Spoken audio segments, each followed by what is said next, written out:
Let's get this sports podcast party started, all right?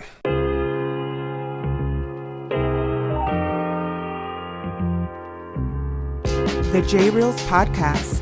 For the San Francisco 49ers, and I understand they lost the Super Bowl there on Sunday, and sadly, there's a fall guy that's going to be attached to this, and it's the defensive coordinator, Steve Wilks. And by any means, he should have not have lost his job over what happened there Sunday, because think about it.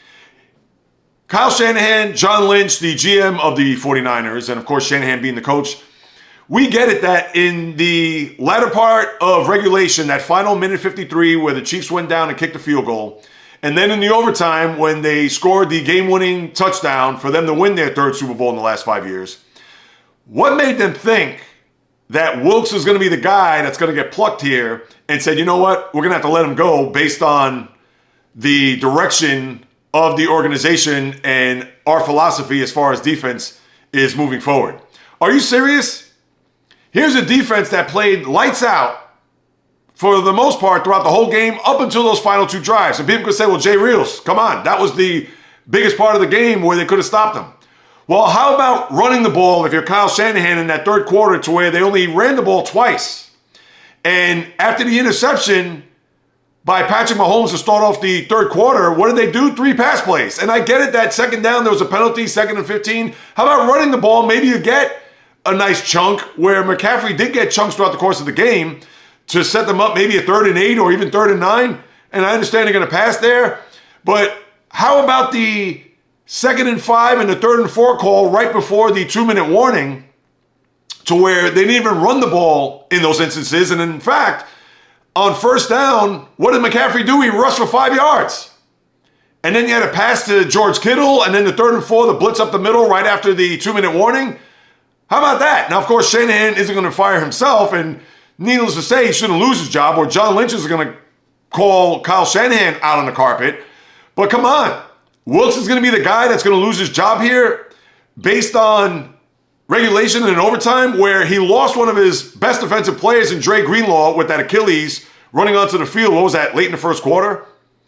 And they pretty much slowed down that KC offense up until the muff punt where it hit off the back of Darrell Luter Jr., and that turned the game right there, because that's when Kansas City got the go-ahead score, 13-10, and then we knew the game went haywire at that point on.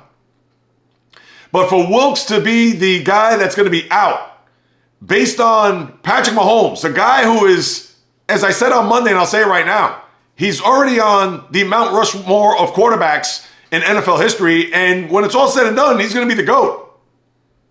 And you mean to tell me that you're going to say, here's your pink slip, Steve Wilks. Thanks for all you did? Lame sauce. And then think about this. Why is John Lynch sitting next to Kyle Shanahan there during that press conference there a couple days ago? Or maybe it was yesterday, whenever it was. Seriously? You don't see the GM of the Steelers, Omar Khan, next to Mike Tomlin after what happened in Buffalo there during the wild card game. Or you don't see Joe Douglas, the GM of the Jets, sitting next to Robert Saleh. Or same deal for the Giants, sitting next to Brian Daboll. Now, we understand Jerry Jones, he's the GM, he's the concession stands manager, head of marketing, owner, etc. He's a different set of encyclopedias altogether, but why is Lynch next to Shanahan there? And I get it, Lynch, GM, he's done a phenomenal job with the organization, building it back to what they once were as far as being Super Bowl champs, as they haven't done so here in going on 3 decades, but I've had enough of seeing Lynch, whether it's on the sidelines, after games, before the final gun goes off. To me, he gets too much clout here. And I understand he's a Hall of Fame player, etc., but now he's an executive. And even though he could get a good feel of knowing what the locker room and taking the temperature, considering he was a player and a Hall of Famer, and I'll say borderline, I might add. Can I just throw that in there? I know I'm throwing cold water all over the place, but enough. I'm tired of seeing John Lynch. He doesn't need to sit next to Kyle Shanahan. Let him answer his own questions, and that's that. Which also, on top of this, before I move on to other stuff, on top of all that, where Kyle Shanahan mentioned in the postgame, I didn't talk about this on Monday's podcast, but for him to come out and say that the reason why he took the ball in the overtime is because he wanted to have the third possession.